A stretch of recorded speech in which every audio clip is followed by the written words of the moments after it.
शिवयोग कृषी पद्धतीचो प्रसार करपी शिवयोग संस्थेचो संस्थापक डॉ. अवधूत शिवानंद बाबान बांबोळे कृषी कार्यशाळेत मार्गदर्शन केले। युरिया आणि केमिकल वापरून शेती करपाची पद्धत चुकीची, तातूंत जेवणात केमिकल वतात। भारतात शिवयोग पद्धतीन शेती केल्यार नैसर्गिक आणि चड प्रमाणात उत्पादनाचो दावो बाबाजीन केलो। ह्या वेळार शेतकी मंत्री विजय सरदेसाय आशिल्लो। और पूरी दुनिया में the biggest problem is food.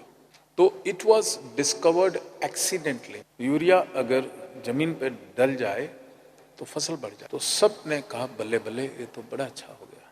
लेकिन जो थॉट था वो नैरो, क्योंकि world is suffering from the problem of health. और आप डालोगे यूरिया तो the content of the urea will it remain in the food और नॉट।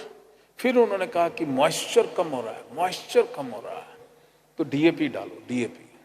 तो डीएपी का काम है कि मॉइस्चर पकड़ के रखता है। तो डीएपी एंड यूरिया खाना और पॉइजनस हो। और वो जो नोबेल प्राइज जो हमारे इंडियन साइंटिस्ट को मिला था, professor Jagdish Chandra Bose, plants have the life. तो अगर लाइफ है तो उसमें केमिकल्स डालोगे तो लाइफ आधी रह जाएगी कि नहीं रह जाएगी, बोलो। क्योंकि मैं अब इसी लाइफ को मैं शिव योग की साइंटिफिक लैंग्वेज में एक्सप्लेन करना चाहूँगा। जो भी हमारे साइंटिस्ट हैं, शिव योगी बताना चाहेगा कि जो सॉइल होती है उसके अंदर माइक्रो ऑर्गेनिजम्स होते हैं। It's a law of nature.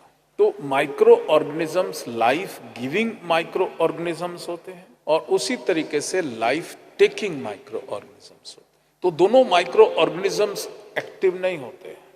जब कोई भी ज्ञान की आवश्यकता होती है तो शिव योगी समाधिष्ट हो जाता है, और जब बाहर निकलता है तो उस साइंस को वो अंदर से बाहर लेके आता है। तो इस समय मेरे भारत को जरूरत थी, किसानों को जरूरत थी ये एग्रीकल्चरल साइंस की, जिसमें कि बहुत ज़्यादा उत्पाद हो और धरती जो बैरन हो रही है वो रुक जाए।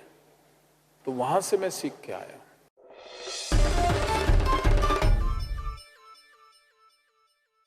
दिवचले एक्टिविस्ट रमेश गावसाक अमेरिकन ब्रीड तांबड्या कानाचो कासव मेळ्ळा।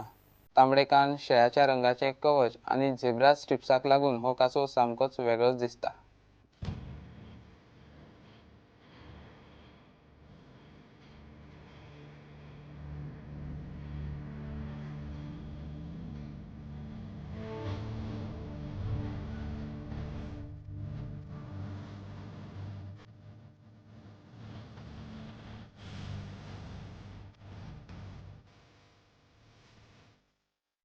गेटीकडे पावलो आणि गेटीकडे पावल्यानंतर आमचे यांनी म्हणपाक लागले कासव येता आमच्याकडे। अरे म्हटलं हा कासव आणि आमच्याकडे कसो येतो? पळयलो, हाडलो जाल्यार वेगळ्याच प्रकारचो दिसलो। मागीर पळयता जाल्यार सोदून काडल्यार तो कळ्ळें नांव तेचें, रेड इयर्ड स्लायडर म्हणून। दोन्ही सायडीक तेका तांबडे कान कशे आसात आनी तो म्हणजे स्लायड बाकीच्या कासव सारकोच वयता, पण झेब्रा सारके तेका ते धवे पट्टे आसात।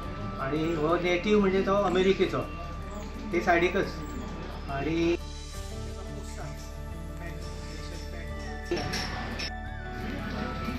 ह्या कासवाची, टर्टलची ते प्रजाती जर तूं पोसतलो जाय एक्वारियमान, तर एक्वारियमान सादारणपणे 200 गॅलन पाणी रावंक शकता अशें कॅपेसिटीचो जाय पडटा। कारण तेचो ग्रोथ जाता तसो तसो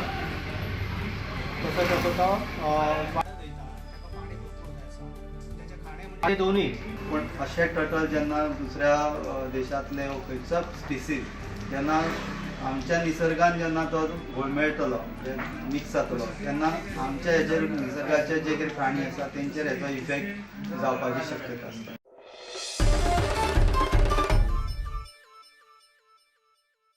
घेऊया एक कमर्शियल ब्रेक।